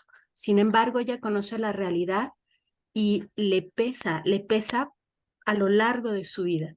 Eso a mí me llegó muchísimo porque, bueno, finalmente yo soy investigadora, he tenido que sacrificar animales y de eso no se habla porque muchos hablan de la protección animal y todo, pero ¿qué pasa con los investigadores? ¿Qué pasa con lo que sentimos? ¿Y qué pasa con las vidas que se han salvado gracias a el uso de los animales, ¿no? Claro, Me gustó muchísimo. es un debate amplio, de hecho, bueno, si nosotros nos ponemos a pensar objetivamente, no sé si hay algún vegane en esta sala, no estoy tomando posición, pero sí hay que pensar, por ejemplo, que el problema quizás no es tanto el consumo de carne, sino es cómo nosotros agotamos los recursos, ¿no? Porque si lo pensamos de los pueblos originarios, que son los verdaderos dueños de estas tierras, nuestros pueblos originarios en Latinoamérica, vivían en armonía con la naturaleza y pescaban y cazaban. Y acá el problema es cómo nosotros comenzamos a corromper esos vínculos y empezamos a agotar los recursos naturales y bueno, da para largo debate, pero sí, básicamente me parece que este texto trabaja eso. Me interesa mucho que ustedes vean, sobre todo, sé que es un texto que duele, sobre todo para quienes tienen perrites o gatites. Uy, perritos o gatitos, ¿verdad? Se me mezclaron los inclusivos, pero em, esto de trabajar una idea personal en algo que no es tan personal o que es externo a quien está escribiendo, al yo poético, ¿no? ¿Cómo yo puedo trabajar esa emoción, no hablando de mí, sino hablando de otra cosa más, pero que al final termina hablando de mí, de algo que yo estoy sintiendo y que es muy, muy privado, que, que está conectado con lo más profundo que tenemos, que son las emociones. Dicho esto, vamos a pasar a ver ejemplos de poemas que sí trabajan en este mundo del género, de la ciencia ficción, el terror y la fantasía. No sé si vamos a alcanzar a leer mucho, pues nos queda media hora, pero vamos a arrancar con un poema de un poeta mexicano. Seguimos con México, aprovechando que hay mucha gente de ese país, hermoso país. Bueno, te había puesto otra, pero este no lo vamos a leer, lo vamos a pasar porque si no, no vamos a llegar a leer todos. Bueno, empezamos con Tráiler. Luis Felipe Fabre. El poema dice, Tráiler 1. Una chica desaparece en circunstancias misteriosas. Otra chica desaparece y luego otra. Y otra, y otra, y otra, y otra. No. Hay motivos de alarma, explica el jefe de la policía. Según las estadísticas, es normal que en México algunas chicas desaparezcan, pero una noche, un cuello, un alarido, unos colmillos ensangrentados, hubo testigos, las chicas han vuelto, una linterna que se enciende en medio de la oscuridad, solo para iluminar el terror, una estampida de murciélagos, las chicas han vuelto, rosas dentadas, tarántulas de terciopelo, rojas bocas del infierno, son las mujeres vampiros, que del crimen, la muerte y el olvido han vuelto, como el karma, como los remordimientos han vuelto, sedientas, de sangre y de venganza. Las chicas han vuelto, una película de Luis Felipe Fabre. Las chicas han vuelto, próximamente en cines. Bien. Este es un poema de, podríamos decir, terror social, en donde trabaja la figura de este ser, el vampiro, y está, fíjense, esto es lo que yo les quería decir, el encabalgamiento. Si podés subir al principio del texto, el encabalgamiento es cuando yo tengo un verso, ahí. Yo tengo un verso, pero no lo termino, sino que lo corto en una parte que no debería estar cortado para darle un ritmo. Por ejemplo, dice, y otra, y otra, y otra, y otra. No hay motivos de alarma. Deberíamos, la lógica dice que deberíamos poner no hay motivos de alarma juntos, pero acá el autor hace esto de no hay motivos de alarma, y fíjense, lo vamos a leer, ese verso y esa estrofa, fíjense el ritmo que le da.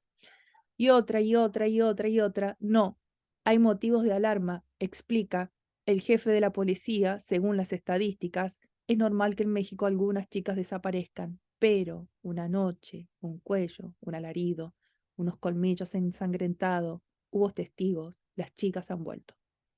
Fíjense cómo va armando ese ritmo que veníamos hablando al principio, cómo ese ritmo le va dando una cadencia al poema y va dándole también una forma de asimilarlo, de sentido diferente. No sé si a ustedes les pasa eso, capaz que me está pasando a mí nomás. Y estoy suponiendo. ¿Qué les pasa a ustedes? ¿Cuál fue el primer acercamiento que tuvieron con este poema? Así como los primeras reacciones. Si alguien quiere. No sé si alguien levantó la mano porque yo solo veo la pantalla. De Volvió a repente, no. Osvaldo. Osvaldo. Otra vez yo. Está bien, grande Osvaldo. Me agradó mucho eso porque me pareció un grito de alarma porque es como de, vamos a hacer un tráiler que una chica desaparece, que está misteriosa, y otra chica y otra chica, es como un grito de alarma, no, ya no más, ya no, pero el texto te está diciendo, no, no, no, el policía dice otra cosa, que es muy común en México, que haya otra, otra y otra y otra, y el policía diga que no importa. Sí, ¿no? Y fíjense que a través de este encabalgamiento, este corte específico del verso, hace que el poema tenga un ritmo mucho más rápido. No es como el poema que leímos de Petit, de Tabaco, que era como más lento, más pausado, por los cortes versales que había hecho el poeta. En este caso, ese corte que hace que el poema vaya más rápido, por lo menos para leerse, y que le dé otro sentido. Vamos a pasar a otro poema. Bueno, este es de ciencia ficción. Les tengo que contar un poco el contexto porque ahí. Es un poema que está en un libro maravilloso de una poeta española, Ana Tapia, se llama Las ovejas radiactivas de Colima. Y lo que cuenta ella en este libro es que hay una guerra nuclear en la Tierra, entonces la especie humana se tiene que trasladar y se van a emigrar a otros planetas. Y está dividido en 4 partes ese libro, ¿no? Son la Tierra y los 3 planetas donde van diferentes grupos de humanos. Este poema está en la primera parte, que es lo que ocurre en la Tierra, y cuenta algo que está basado en un caso verídico, que es cuando estaban haciendo unas pruebas de la bomba atómica, llenaron un barco con ovejas y tiraron una bomba para ver la reacción de los cuerpos ante los químicos de la bomba atómica, porque habían hecho pruebas en el desierto, pero tenían que ver cómo reaccionaba el cuerpo también. Entonces llenaron un barco con ovejas y bueno, basado en esa anécdota está escrito este poema. Voy a leer un pedazo. De hecho está el fragmento porque el poema tiene como 5 páginas y no lo iba a poner completo. Operación Crossroad. A las 4:48 se detonó la bomba. El barco era un carguero poblado por ovejas, pero ellas no sabían cómo sus átomos iban alterándose, cómo tomaban caminos insospechados. Esto es la radiación, invitar a los átomos al baile en el infierno. ¿Quién hablaría después de aquellas reces de cómo sobrevivieron, descarnadas, todavía hechas jirones, tenían el ímpetu para intentar alimentarse de paja radiactiva? Oh hebras que resbaláis por las bocas sangrantes, sobre la cubierta de un navío se extravía la patria, pezuñas aquí y allá, ignorando la piel inexistente, como si fuera un paseo de alta mar, y no un crimen. ¿Qué diferenciaba ese día de los otros días? Si acaso un dolor distinto, si acaso un ruido sordo, y el calor. Muchas estaban evidentemente muertas, desbalanzadas, sus entrañas, abrasadas, la carne, pero ¿no es cierto que la muerte estaba inscrita en su memoria colectiva? ¿No hubo un tiempo en que era el lobo quien mataba? Algunas tratarán de ocultarse, sus morros pequeños buscando al depredador, pero es invisible. Así que, ignorando el dolor, deciden comer, ¿por qué no?, para acabar con las horas que resta al verano, como la última cena de un condenado a muerte, y después aparecen los hombres, esas criaturas de las que conviene mantenerse alejado, ni siquiera tratan de negar la aberración, todas las muertes, una muerte. Bueno. Fíjense, en este caso, el poema comienza a trabajar con el hecho y hacer una descripción de ese hecho, ¿no? Las ovejas lo que están haciendo es intentar, a pesar de que fueron, que están en después de la explosión radioactiva y se le está cayendo la piel, quieren comer paja, y cómo a través de pequeñas descripciones de las acciones, de lo que va haciendo las ovejas en ese contexto, llegan a una idea final, es em, acá donde dice, y después aparecen los hombres, esas criaturas de las que conviene mantenerse alejados, ni siquiera tratan de negar la aberración, todas las muertes, una muerte. Bueno, este poema, obviamente, en el contexto del libro, es el relato de esta guerra y de cómo emigran los humanos de la Tierra. El poema siguiente, no sé cuál es. No, ese lo vamos a pasar. Quiero ir a uno este es un poema bellísimo de Susan Tennant, que es una poeta argentina. Acá trabaja la metáfora. Fíjense cómo en este caso el animal pasa a ser el yo poético, o sea, el yo hablante. Y eso me parece interesante como una técnica, no solo hablar desde un yo poético que está observando algo externo, porque por ahí la ciencia ficción, el terror y la fantasía ya sale de lo confesional, como es el caso del poema del tabaco, y se mete ya como en un mundo donde hay que construir, bueno, eso, el mundo entero, digamos. Entonces, siempre la ciencia ficción, por lo menos en la poesía, muchas de las cosas que he leído trabajan desde una tercera persona. Acá vemos cómo el personaje, que es un monstruo, es la primera persona, es el hablante. No sé si alguien quiere leerlo, así no lo leo yo. ¿Algún voluntario? ¿Voluntaria? Irma, ¿podría ser? Sí, claro. Los fondos del tesoro, Susana Tenor. Para llegar a los fondos del tesoro hay que encontrar primero un tesoro y entrar por la puerta, o bien por la ventana, o deslizar un chico por la grieta, o reptar claraboyas herrumbadas, semiabiertas, tal vez semicerradas. El tesoro duerme la siesta, ya dejo dicho. Si alguien llama le dice que duermo siesta, aunque sea el ministro.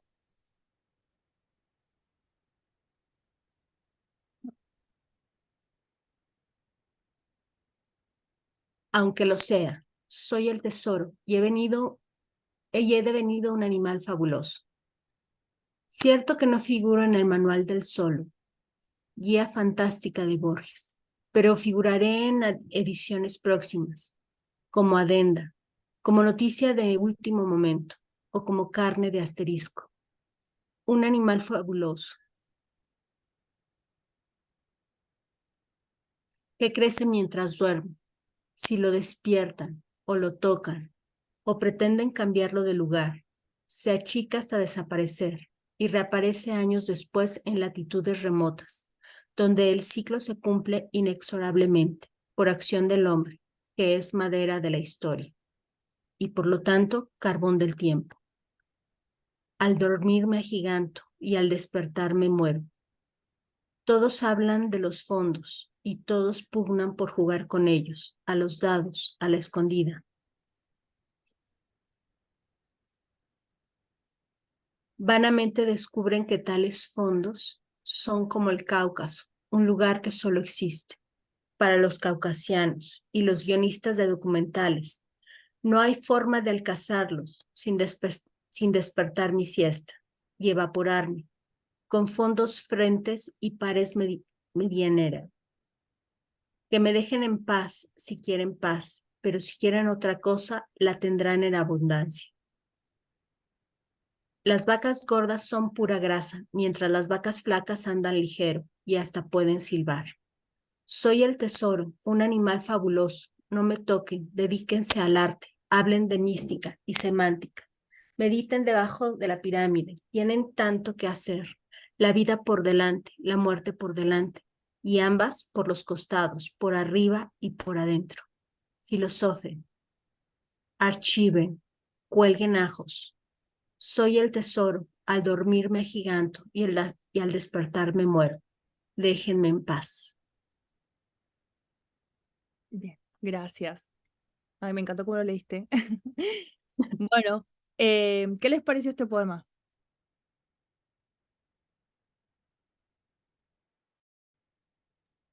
Este, claro, tiene un lenguaje más coloquial, quizás no trabaja tanto lo lírico desde el lenguaje, son palabras más directas, versos más directos, pero va construyendo una idea un poco, vamos a decirlo así, metafórica de este tesoro que es algo, podría ser una bestia, un monstruo, no sabemos qué, pero que no hay que molestarlo. Em, a ver, ¿Alma?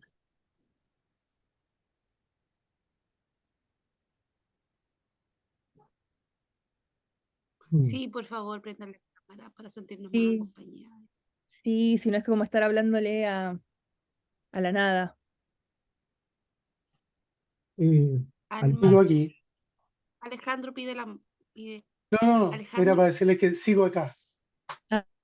pero ¿nos puedes dar tu opinión? Mira, después de haberlo leído y escuchado varios, efectivamente estoy bastante alejado de esto. Me refiero de los poemas, pero después de la explicación que dio Dana, los puedo entender un poquito mejor. Dicho eso, y tal vez hablando desde mi ignorancia sobre la técnica de escribir los poemas, veo que algunos están con puntos, comas, dos puntos, y otros no tienen nada. Entonces, estoy terriblemente confundido en cómo se redacta esto. Porque, claro, en algunos saltas a la línea siguiente, y yo entiendo el sentido de hacerlo, pero cambia completamente el significado. Como, ¿te acuerdas el que decía no, pero como saltaste a la línea, decía sí, la policía, tal cosa? Entonces, eso me genera confusión. Eso tiene que ver cuando yo les hablaba de que el ritmo, la sonoridad también le da sentido. Cuando hablo del ritmo es el corte que le estamos dando a las palabras, Sí, sí, sí. espacio. Le da el sentido también a lo que está hablando. Por eso, cuando empezamos el taller, les dije, el ritmo y la rima es la columna vertebral del poema, porque importa tanto lo que se dice a cómo se lo está diciendo a nivel sonoro. Genera una, un tipo, otro nivel de sentido que la palabra por sí sola no tiene, sino a través de esta acumulación sonora. Y lo otro que pasa que la poesía, como es un género más libre, está menos atada a las reglas como la narrativa, hay gente que la escribe sin mayúsculas, puntuaciones, hay gente que la escribe con muchas puntuaciones en donde no debería ir. Eso siempre depende de el poeta, la poeta, depende de lo que vos quieras lograr a través, porque por ahí inclusive despojarte de la mayúscula y de la puntuación tiene que ver con un sentido que vos le estás dando al poema. No sé, por ejemplo, estás hablando de la libertad, ¿no? O de sentirte oprimido, o esta sensación de sentirte oprimido y al eliminar todas estas reglas ortográficas, estás dándole un nuevo sentido al poema. Estás hablando, bueno, estoy oprimido, por lo menos desde el poema, no. Me voy a rebelar contra algo, contra las reglas ortográficas de la RAE. hay que rebelarse contra la RAE también un poco. Y eso tiene que ver con, primero, con lo estético, porque mucho de no usar puntuación o usarlo en ciertos puntos y en otros no, es un rasgo estilístico de la poesía, pero también hace sentido. A ver, no todos van a utilizar la puntuación o no la van a utilizar con un sentido estético, pero muchas veces tiene que ver más con un sentido, digamos, con la semántica, con el significado que con lo estético. Entonces eso Ok. va a depender. Se puede, la poesía sí se puede. De hecho, hay gente, por ejemplo, que no utiliza ningún tipo de mayúscula.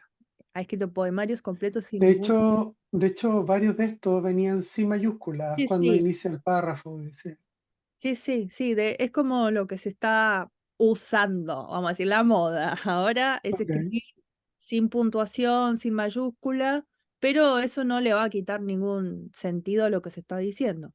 Em, en este caso, fíjense que la autora, Susana Tenoll, no tiene puntuación, pero usa tesoro con mayúscula, ¿no? Como para distinguir que el tesoro sí es algo importante. Ahí está haciendo lo que... O algo propio, como Claro, un nombre propio. tiene, es esto que hablamos del acento, ¿se acuerdan? Como poner Sí. énfasis en algo. Bueno, en este caso, ese acento está ahí, en el tesoro. ¿Por qué? Porque Es el único que tiene. es el único que tiene mayúscula. Y ahí ven cómo otra forma, bueno, lo que hablaba, yo siempre hablo de los procedimientos porque la poesía sí es una expresión de las emociones, pero también es una técnica artística.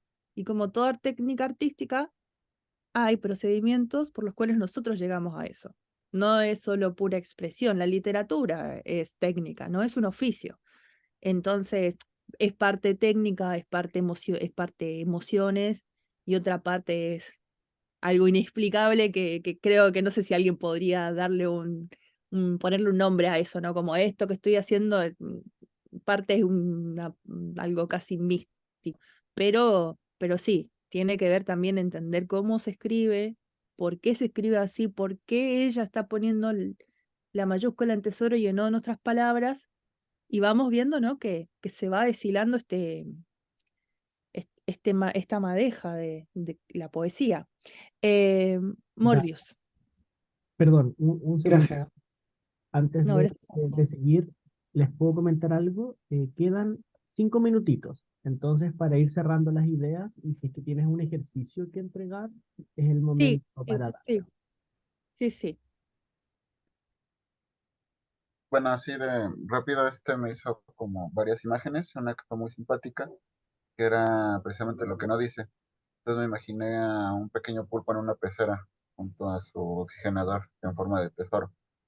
Este, y como imaginando todo este mundo humano, ¿no? Bueno, más bien pensándolo, de a mí déjenme en paz. Eh, y de repente esta forma en la que se escribe como si fuera una adivinanza, porque dice todo lo que no es sin decir lo que es. Entonces me llamó la atención. Claro, ahí ese poema en particular tiene esto de el correlato objetivo de usar algo externo, no nombrarlo, pero de alguna forma encontrar un sentido. ¿No? Como que, y ese sentido, fíjense que se lo va dando cada uno o cada una. No es algo que está dicho y claro, es lo que hablamos de la opacidad del poema, ¿no? Como que es algo que está ahí, pero no logramos verlo, sino que hay que entregarse a eso. No está claro. Y por eso siempre decimos que por ahí la poesía tiene como, no sé si decir la dificultad, pero sí como un escalón más que es eso que no está dicho porque se lo dice de otra forma y por ahí es lo que a algunos les complica. Hay gente que dice, bueno, decímelo, no me pongas tantas vueltas, decímelo directamente. Pero bueno, hay gente como yo que le gusta que le compliquen la vida. Antes de terminar, quiero leer un poema muy corto, Doni, por favor, es muy corto, bellísimo, quiero que se vayan con este en su No hay mente. problema. Comparto Eh, la pantalla. Sí, es el último. Y el último poema del archivo es cortísimo, lo prometo. Ahí está, ese. Decir no. Y habla, bueno, de este personaje mitológico que es la sirena. Es un poema de Idea Vilariño, que es una poeta uruguaya que adoro y léanla porque es maravillosa.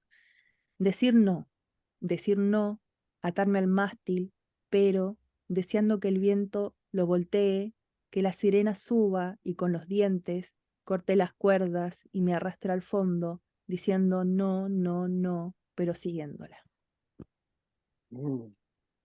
Bello. Bueno, el ejercicio que les voy a dar se lo mandan a los chicos. Yo después, bueno, yo en este momento estoy un poco atareada con exámenes, pero prometo el fin de semana que viene, darles sus devoluciones. Escriban un poema desde la perspectiva de un animal y traten de desarrollar esto del correlato objetivo. Hablen de algo, una emoción, puede ser algo personal, pero háblenme desde otro lugar, que no sea la emoción. Si les sirve, Donny les puede mandar el archivo de la selección de poemas para que ustedes revisen otra vez Petit, que me parece que es el poema más claro donde se está trabajando esta idea del correlato objetivo. También El Tesoro me parece que también es otro poema que trabaja desde ese lugar. Y bueno, releyendo los poemas, escriban sobre, puede ser un animal fantástico, un dragón, un león, una mosca, lo que ustedes quieran, y traten de aplicar esto del correlato relativo. Hablen de algo personal, subjetivo, emoción, lo que ustedes quieran, pero no me lo digan. Traten de buscar esa relación externa con el objeto o la situación y unirla al final, porque eso se une al final. Es un poco lo que hablaba Piglia, no sé si conocen a Piglia, que es un escritor de narrativa, de cuentos, y él escribe la teoría de los cuentos, donde dice que uno siempre está hablando en un cuento de dos cosas, dos historias.